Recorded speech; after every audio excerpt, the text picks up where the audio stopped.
যাই হোক, আপনি যেটা বলছিলেন যে হাম এবং হামের বিষয়, হাম আমি একটু খোঁজ করার চেষ্টা করছিলাম যে যখন এই বছর 700 বাচ্চা মারা গেছে, সেই বিগ বিগ ফিগার, হ্যাঁ, আমাদের কাছে ফিগার, বাট যার বাচ্চা মারা গেছে তার কাছে তো তার মহা জীবন ফিগার। মরণ তার কাছে কোনো মানে ফিগার না, এটা ফিগার তো তার মানে জীবন মরণ। ইয়ে নেই, They মানে lost everything. কোনো হিসাব নাই আর কি। সেটাই, মা বাবার কাছে দিয়ে লস্ট এভরিথিং। সো আমি একটু খোঁজ করার চেষ্টা করছিলাম যে আসলে বছরে আমাদের দেশে হামে মৃত্যু কেমন হয়। তো আমি কিন্তু কোথাও ওইভাবে রেকর্ডেড নাই, মানে এর মানে আপনি কিন্তু কম্পেয়ার করতে পারছেন না। আমরা এবার বুঝতে পারছি যে হামে মৃত্যু বেশি, সেটা কত বেশি। অন্য বছর কি হামে মৃত্যু শূন্য থাকে? আমরা জানি না। অন্য বছর কি হামে বছরে 100 জন মারা যায়? আমরা জানি না। তো যেটা ঘটেছে যে হামের মৃত্যু, আসলে হামে তো মারা যায় না, মারা যায় হচ্ছে হামের কারণে বেসিক্যালি নিউমোনিয়া হয় মারা। যখন সে শ্বাসকষ্টে ইয়েতে পড়ে। এবং আমাদের কোভিডের সময় তো আমরা অনেক এই মানে আইসিইউ যেটা বলি আমরা, হ্যাঁ, সেটার কথা আমরা অনেক আলোচনা করেছি, বড় বড় পরিকল্পনা হয়েছে, কিন্তু আসলে আমরা খুব যে শিক্ষা নিয়েছি এরকম না। তেমন সেই শিক্ষা না নেওয়ার কারণেই আপনি দেখেন যে আমাদের এখানে আমরা এটা এনশিওর করতে পারলাম না, যে কারণে বাচ্চাদেরকে আমাদের হারাতে হলো। ডেঙ্গুর বিষয়টা, এটা হচ্ছে মানে এটার তার টিকা, হামের টিকা আছে, হ্যাঁ, তো ডেঙ্গুটার টিকা এখনও তো বোধহয় আসেনি, বা কেউ কেউ মানে এরকম মশা কোথায় কামড়াবে আপনি বুঝতে পারবেন না। বাট আপনাকে যদি মশাটাকে আপনি দূর করতে হবে, হ্যাঁ, তো মশাটা দূর করার ক্ষেত্রে local government organization is very important. But আমরা দেখতে পাচ্ছি যে সভাপতি 5ই আগস্টের পরে লোকাল গভর্নমেন্ট ইলেক্টেড আর রাখা হয় নাই। আমরা যদি ঢাকার কথা আলাপ করি, আমাদের 2 সিটি কর্পোরেশনের 2 জন প্রশাসক আছেন। একজন তো আপনার এখানকার প্রিয় মানুষদের একজন, হ্যাঁ, দক্ষিণের সালাম ভাই। অন্যজনও নিশ্চয়ই প্রিয়, ওই মানে আমরা হয়তো টকশোতে তাকে খুব বেশি দেখি না মানুষের জন্যে। বাট শুধু মেয়র দিয়ে আসলে ঢাকা শহরের এই একেবারে মানে গ্রাসরুট পর্যায়ে সমস্যার সমাধান করা সম্ভব না। এটার জন্য ওইখানকার জনপ্রতিনিধি লাগে। সো আমার মনে হচ্ছে যে ডেঙ্গু একটা কারণ হতে পারে, বাট এরকম যত কারণ আছে এগুলোকে লোকাল গভর্নমেন্ট ইলেকশন দিয়ে দেওয়া উচিত, এবং লোকাল গভর্নমেন্টের ওই ইলেক্টেড প্রতিনিধি। এখন আমি জানি না তো যে আমার এখানে যদি মশা জন্মায়, আমি যে সিটি কর্পোরেশন অফিসে কমপ্লেন করবো, সেই অফিসে কিন্তু তোর জনপ্রতিনিধিরই, হ্যাঁ। সো এই জায়গাটা আমার মনে হয় যে অ্যাড্রেস করা উচিত, এবং এটা দৃষ্টি শোভন হয় না যে অনির্বাচিত কাউকে দিয়ে দিনের পর দিন, মাসের পর মাস লোকাল গভর্নমেন্ট চালানো, হ্যাঁ।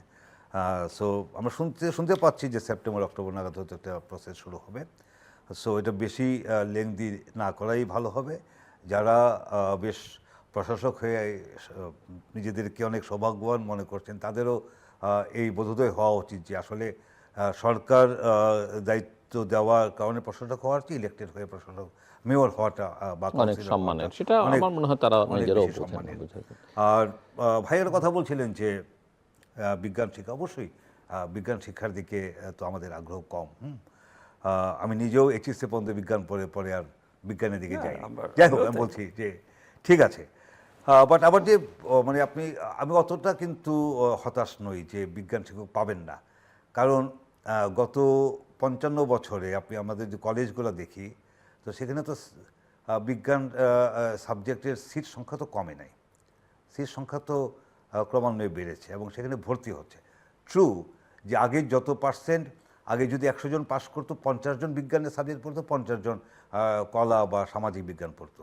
এখন 100 জন পাস করলে হয়তো 80 জনই কলা বা সামাজিক বিজ্ঞান পড়ছে, বা ব্যবসা বাণিজ্য পড়ছে, 20 জন বিজ্ঞান পড়ছে।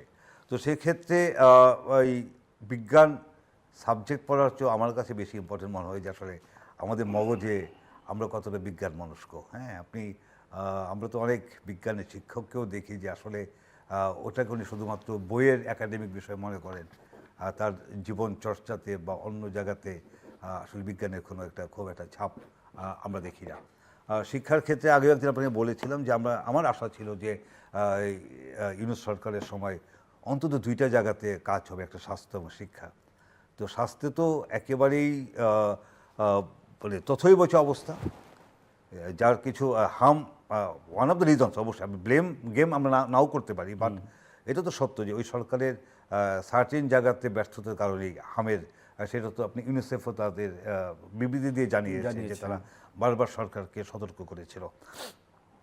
শিক্ষার ক্ষেত্রে আমরা আসলে ওই অন্তর্বর্তী সরকারের সময় আগে থেকে আপনার এক ধরনের একটা মানে একটা আমাদের আগে যেরকম স্কুলে রাফ খাতা ছিল, আমাদের সব শিক্ষাটা একটা রাফ খাতার মতো হয়ে গেছে। এক এক সরকার আসে এক এক রকম সে ভাবে, সে ভেবে যেরকম ইমিডিয়েট মানে অন্তর্বর্তীর আগের আওয়ামী লীগ সরকারের সময় যে শিক্ষানীতি এসেছিল সেটা আমাদের অভিভাবক ছাত্রছাত্রীদের মধ্যে আমরা দেখেছি খুব বেশি ওয়েলকাম হয় নাই, এবং হয়তো তার কোনো নিশ্চয়ই কারণও ছিল।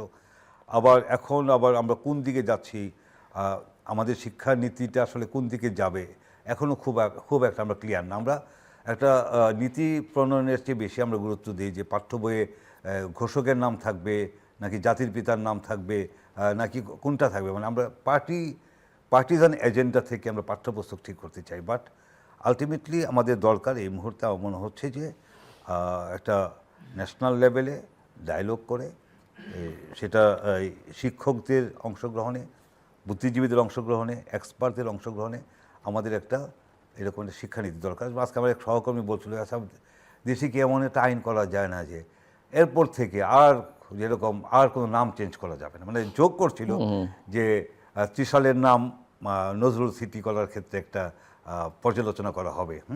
ওকে, সেটা হতেই পারে নজরুল সিটি ত্রিশালের একটা এলাকাতে, কিন্তু আমাদের যে এই মাসে মাসে বা যেরকম ওই দিন দেখলাম যে জামাতের বিরোধী দলীয় নেতা একটা গল্প বলছিলেন যে পাগলা অমুক কলেজ। সো এই যে সরকার পরিবর্তন হলেই যে নাম পরিবর্তনের যে কালচার, যেরকম আমি খুব মানে লাগে যে আমাদের যেসব আত্মীয় স্বজনরা গাজীপুরে কৃষি বিশ্ববিদ্যালয়ে লেখাপড়া করেছে, তারা একসময় পড়েছে গাজীপুর কৃষি বিশ্ববিদ্যালয়, পরে পড়েছে বঙ্গবন্ধু কৃষি বিশ্ববিদ্যালয়, এখন আরেকটা নাম হয়তো হবে।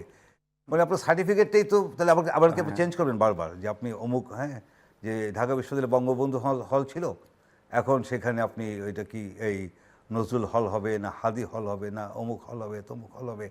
এই যে আমাদের এই জায়গাতেও একটা মানে মনোযোগের একটা পরিবর্তন দরকার, এবং সেটা আমরা আশা করি। যেহেতু আপনি দেখেন যে এই নামের ক্ষেত্রে তারেক রহমান নিজেই কিন্তু বলেছে যে তার কোনো একটা নামকরণের বিষয়ে যে এটা কি আমার মা করেছেন, না তাহলে কেন নাম চেঞ্জ করে আমার মায়ের নামে করবেন।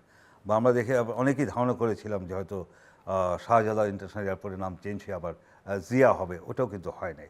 সো টপ জায়গাতে এই যে মানে চিন্তার দিক থেকে যে শুভ ইঙ্গিত আছে, এটা আসলে নিচের জায়গাতেও আনতে হবে, তাহলে আপনি মনে করেন যে আমরা এই বিষয়গুলো হয়তো পীড়াদায়ক হবে না।